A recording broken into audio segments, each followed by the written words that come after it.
중요한 이벤트가 있으셨더라고요. 많았죠. 예. 이거 하나 냈습니다. 예. 최윤성 씨의 예, 최윤성 씨의 아파트 슈퍼 사이클. 거대한 사이클이 온다. 진짜 옵니까? 사라. 예. 제가 2023년부터 줄기차게 얘기하고 있지 않았습니까? 맞습니다. 예. 이 디테일이 중요한 게 아니다, 지금은. 그냥 일단 디테일이 중요한 게 아니고 그냥 자산을 가지는 사이클이다. 이렇게 생각하는 거죠. 왜 읽어봐야 되죠? 저를 도와줘야 되니까. 내용이 중요한 게 아니잖아요.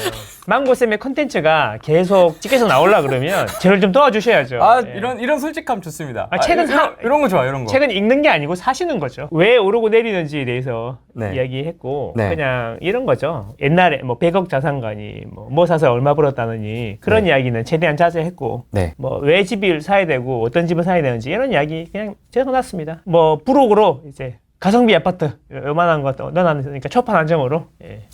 많은 도움이 되셨으면 좋겠습니다. 왜 이걸 했냐? 이걸 지금 해놓으면 한 2, 3년 뒤에 지금 책에 찍어놓은 가격이 그대로 있잖아. 예, 그때 한번 비교해 보시라고. 2, 3년. 그때 2, 3년 뒤에 꼭 나와서 여기서 비교하는 걸 한번 하겠습니다.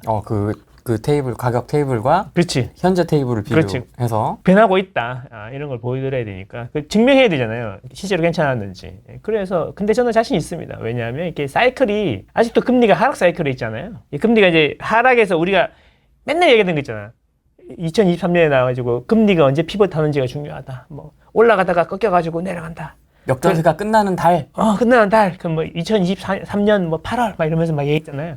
마찬가지로 이제 금리가 하락으로 내려가다가 피벗에서 올라가는 타이밍이 또 분명히 오거든요. 세상은 돌고 도는 거니까. 근데 그 타이밍부터 이제 조심해야 되잖아. 무서워요, 이제. 무섭지. 하도 고생해가지고. 그러니까.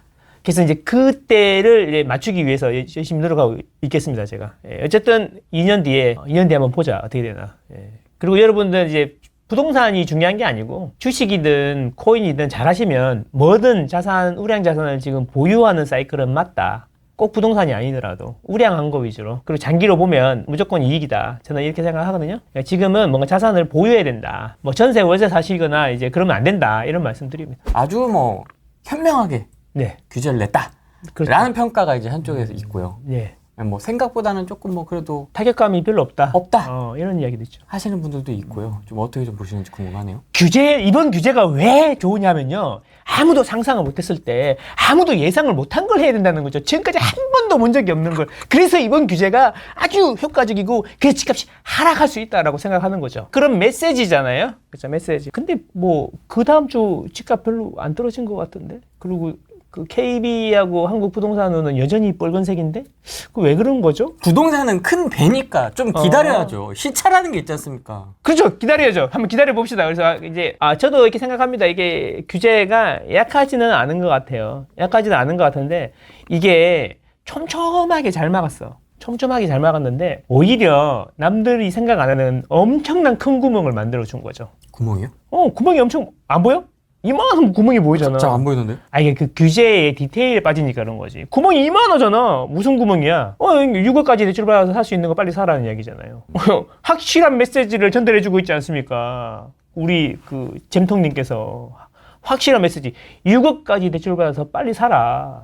금리 사이클, 거대한 사이클이 오고 있다니까요, 여러분. 그래서 플러스 6억 효과가 일어날 거다. 저는 이렇게 생각하는 거죠. 근데 내 눈높이와 6억 대출과의 좀 갭이 있지 않습니까? 6억 대출을 살 수 있는. 우리가 1216 대책이라는 게 비슷한 게 있었죠. 네. 15억 이상 대출 규제, 대출 제로. 그 다음에 뭐 6억부터 9억 사이는 얼마, 뭐 9억 이하는 얼마, 이런 식으로 이제 그 대출 한도를 금액에 따라서 나눠줬지 않습니까? 그래서 이제 우리가 생각하는 게 뭐냐면 금액에 따라서 그 대출 한도를 정해줬던 그 시기를 자꾸 생각하는 거야. 그래서 이제 9억 이하는 9억으로 빠르게 달라붙고 15억 이하는 15억까지 빠르게 달라붙고 뭐 그랬다라는 이야기를 계속 하는 거잖아. 네. 근데 지금은 금액으로 정해준 게 아니잖아. 그래서 12억대가 인기가 있을 거다. 뭐 이런 이야기 많이 하는데 그런 말도 틀린 것 같진 않은데 지금은 금액을 정해준 게 아니에요. 플러스 6억 효과. 이게 일어날 거다라는 거죠. 이게 뭐냐면, 보세요. 이 막대기에다가 아주 부드러운 끈을 달아놓은 거죠. 그 끈 끝에 이게 갈고리를 달아서, 네. 갈고리 달아놓은 거죠. 그래서 이제 낚시처럼 이렇게, 낚싯대 보면은 이게 낚싯대가 있고 줄이 있잖아요. 이게 쭉 당겨서 탁 아파트를 긋는 거지. 이게 그 끈끈이 게임 있잖아. 이렇게 동전 놓고 맞아요. 딱 하는 것처럼 맞아요. 그런 거야. 그러니까 이제 뭐냐면 이게 자본이다. 낚싯대는 자본이다. 그러니까 요거는 내가 1억을 갖고 있는 사람도 있고 10억을 갖고 있는 사람도 있고 20억을 갖고 있는 사람도 있잖아요. 그 사람들의 플러스 6억까지만 허용해 주는 거야. 그러니까 금액으로 정해지는 게 아니라 내가 갖고 있는 자산 대비해서 플러스 6억에서 갈 수 있는 데까지 가는 거는 허용하겠다. 이런 이야기인 거죠. 그죠? 그러면 이제 무슨 일이 생기냐면 착각하는 게 있는데 대부분의 사람들이 이제 뭐 무슨 돈이 그렇게 많아 그러는데 돈이 많은 게 아니고 현금이 많은 게 아니고 기존에 여기 보면 자본이란 게 있지, 자본. 자산이 아니에요. 30억 자산, 100억 자산 이런 게 아니야. 자본이란 게 있잖아. 자본, 자기 자본의 사이즈에서 플러스 6억까지. 그러니까 이제 대부분의 사람들은 자기 집을 팔거나 전세금을 빼가지고 이사를 간단 말이에요. 집을 산단 말이에요. 그러면 거기서 이제 전세금이 10억인 사람도 있고 5억인 사람도 있으니까 거기다가 6억을 더 걸쳐가지고 간다. 이런 이야기. 이렇게 생각하셔야 된다는 거죠. 그래서 동대문에서 서초를 바로 가려고 그랬는데 대출이 20억이 되니까 이 사람들은 6억까지밖에 안 되니까 성동구를 이제 살려고 하겠죠. 6억 더해서 갈 수 있는 데를. 근데 이제 여기서 중요한 게 있어. 성동구를 6억 내고 살라 그러니까 너무 안타까운 거야. 내가 지금 현금 흐름이 너무 좋아갖고 강남에 가려고 그랬는데 성동구를 사야 되나? 이런 고민에 빠지는 거죠. 그렇죠. 그러니까 망설이는 거지. 그래서 이제 조금 주춤할 겁니다. 근데 이게 하락 전환이 될 거냐? 이거는 좀 지켜봐야 되는 거죠. 그래서 무슨 일이 생기냐면 결국에 이 사람들이 다시 시장에 참여를 적극적으로 하느냐 안 하느냐에 달려있다는 거지. 그러면 그게 이제 그 참여를 조용해졌다가 다시 참여하는지 안 하는지는 집값이 오를 거라는 기대가 있느냐 없느냐인데 전 국민이 대상이 아니라 서울의 전 시민이 대상이 아니라 이사 가려고 했던 사람 몇 명만 움직여도 시장이 올라간다는 거죠. 그럼 결국에 반대로 이야기하면 그럼에도 불구하고 집이 자꾸 오르면 이 사람들은 또 시장에 참여하게 될 거다. 그래서 한 두세 달 쉬었다가 다시 참여하면 또 사람들이 그 불이 났을 때 한쪽으로 확 몰리는 것처럼 이렇게 그런 식으로 그런 현상이 일어날 거다. 그래서 제가 보기에는 한두 달 정도 지켜봐야 되겠지만 사실 바뀐 게 하나도 없어요. 그래서 돈이 줄어드냐? 안 줄어들잖아. 25만 원씩 나와주잖아. 와, 씨. 우리는 15만 원이던데. 와, 4인 가족이니까 60만 원이야. 우와, 대박. 60, 그거 봤지? 그 다음에 추경 한다면 추경. 추경으로 뭐 몇십 조 뿌리고, 뭐 이렇게 뭘로 또 뿌리고. 사기 신도시. 쿠폰. 쿠폰. 뿌리고 막 이렇게 돈 막 정부에서 막 나눠주는 거지. 이제 그게 결국에는 인플레이션만 자극하게 될 겁니다. 그래서 이제 그 돈이 어디로 가겠습니까? 주식으로 보내고자 하지만 주식으로 갈까 과연? 어떻게 생각하십니까? 5천 만들 거거든요. 5천만. 그러니까 이제 제가 그게 좀 뭐라 그럴까? 집은 투기라 그러고 주식은 투자라 그러는데 그래서 5천을 만들 거라 그러는데 결국 그 사람들의 논리는 기본 논리는 그렇지만 되게 매우 탄탄한 논리가 있어.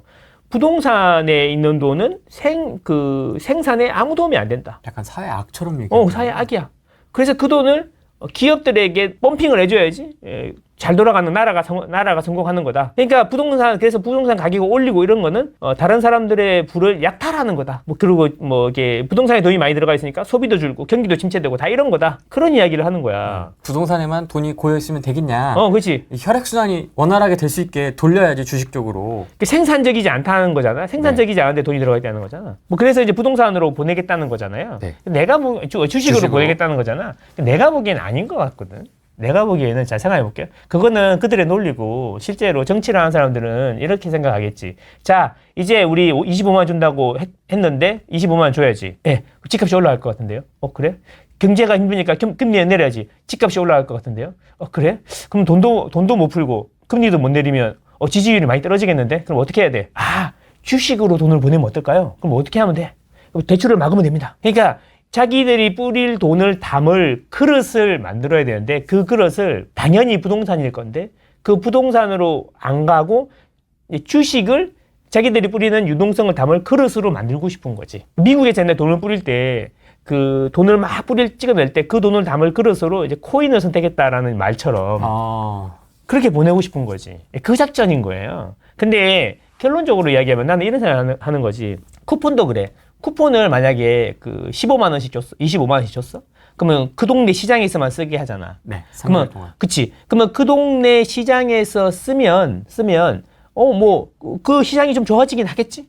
그럼 그 다음에는 안 가요. 그러니까 내가 이야기하는 건 뭐냐면 그 돈을 뿌림으로 인해서 그 시장 생산의 총량이 늘어나냐 이거지. 생산의 총량이 늘어나는 게 아니야.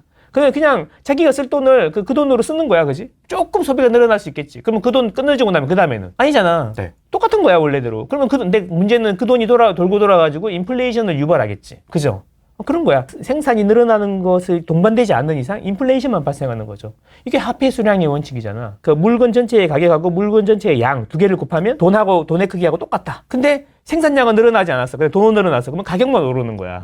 그치? 인플레이션만 생기는 거죠. 그죠? 맞죠? 네. MV는 PY. 오랜만에 들어보네. 맞잖아. 근데 이게 V는 고정이니까, 그러니까 돈의 양, M은 그 수량하고 가격이다. 근데 M이 늘어났어. 근데 생산량은 안 늘어났어. 그러면 가격만 올라가는 거죠. 이게 그래서 인플레이션만 더 부추기게 되거든. 그러니까 그런 거를 담을 그릇이 필요한 거야. 그게 이제 그걸 이제 주식으로 선택한 거죠. 주식은 올려도 사실 이렇게 평판이 나빠지진 않거든. 좋아질 수 있죠, 평판이. 그렇죠. 예, 그렇죠. 그러면 이제 문제가 뭐냐? 나는 똑같은 이야기죠. 기업에다가 돈을 넣었어요. 그러면 그 기업이 그 돈을 가지고 투자를 막 해가지고 뭐 돈을 많이 벌어서 주주들에게 환원을 해주면 되죠. 결국에는 뭐냐면 주가라는 게 회사의 이익이 늘어나야 주가가 올라가는 거죠. 근데 돈은 투자했는데 그렇다고 뭐 경쟁력이 좋아지냐? 이런 거죠. 그리고 우리나라는 대부분 수출로 먹고 살잖아요. 그러면 그러니까 글로벌 경쟁력이 있냐 이거지. 그래서 우리나라의 기업들한테다가 돈을 많이 투자해주면 그럼 주가만 올라가지. 그러면 걔네들이 주가만 올라가면 또 뭐 할 것 같아?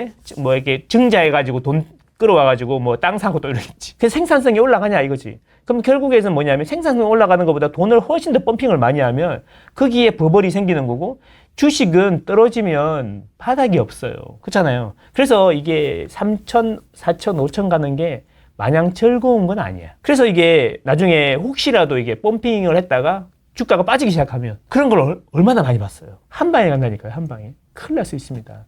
하루에 30%씩 빠지잖아요. 집값은 급락했을 때 30% 빠지고 끝나잖아. 그치? 근데 이거는 더 빠질 수도 있잖아. 그래서 그런 게 좀 우려가 되는데 어쨌든 뭐 주식도 제 전문 분야는 아니지만 뭐 잘 들어가서 잘 나오시면 되긴 하겠지만 나중에 주가는 빠르게 올라가는데 생산성이 못 따라가면 그때는 이제 더 큰 재앙이 올 수도 있다. 문제인 거죠. 그래서 똑같다는 거예요. 무슨 자산시장이든 돈이 많이 투자가 되는데 생산성이 못 따라가면 똑같다는 거죠. 기본 틀은 달라지는 게 없네요. 그렇죠. 다른 게 없잖아요. 유동성 늘어나고 금리는 뭐 동결했습니다만 이번에는.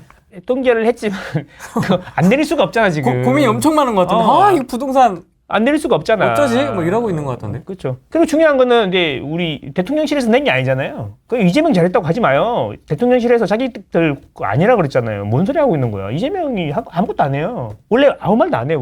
원래 그 사람은 밑에 사람들이 알아서 한 거지 자기가 한 건 아니에요. 잘하면 내 거고 못하면 소통하고 있다는 이야기 뭐야. 잘하면 우리가 적극적으로 했다고 할 거고 못하면 근데 지지율이 올라갔잖아 그 사이에. 그래서 이게 올라갔어요. 예, 잘한다고 평가하는 거죠. 예, 돈도 뿌린다 그러니까 또 더 올라가겠죠. 돈은 계속 늘어날 건데 영원히 뭐 주식 부동산 시장으로 돈이 안 들어올 거냐 이런 생각도 해봐야지. 주식으로 벌면 뭘 할까요? 주식으로 벌면 기업에 계속 재투자를 하겠죠. 그래야죠. 그래야 생산성으로 계속 돌잖아요. 그죠? 근데 이제 나는 좀 이해가 좀 안 되는 게, 그러면 그러니까 집을 샀어? 그러면 그 돈이 묶인다 그러잖아? 아닌 것 같은데? 내가 만약에 후레이님 집을 샀어. 그러면 내 돈은 어디로 가죠? 일로. 장롱으로 가요? 아니죠. 후레이님 통장으로 가죠. 네. 그럼 통장에 돈이 들어가면 그거는 뭐 해요? 또 돌죠. 그쵸? 그 은행이 가만히 둬요, 그거를? 뭐 내 걸 또 산다든지. 그치. 다른 걸. 네. 사실상 내 계좌에는 10억이 있지만 그 계좌에 있는 돈이 그대로 은행 금고에 들어가 있는 게 아니잖아요. 그 10억으로 뭘 해요? 또 대출을 해주잖아요. 그래서 또 그 돈이 도는 거잖아요. 내가 10억만 넣어놨지만 사실상 내 계좌에는 현금 10억만 딱 넣어 있는 것 같지만 그 돈으로 은행들이 대출을 하잖아요. 대출을. 계속 무한으로 대출을 돌리잖아. 그래서 이게 왜 생산적인데 안 들어간다 그러는지 난 이해를 잘 못하겠네. 그냥 집값이 오르니까 기분 나쁜 거 아니야? 그치? 그렇게 불로소득. 그러는 거지. 그러는 것 같다. 그래서 넣어놨으면 그 돈을 가지고 기업이 잘 되면 기업에 대출을 해주겠지, 은행들이. 근데 기업에 대출을 해주는데 기업은 돈 떼일 확률이 높으니까 위험 가중치가 높은 거 아니야. 그리고 주담대는 위험 가중치가 낮은 이유가 뭐겠어요? 몇 배씩 낮은 이유가 주담대는 안전하고 기업에는 대출해줘봐야 돈 떼일 가능성이 높으니까 안 해주는 거 아니에요.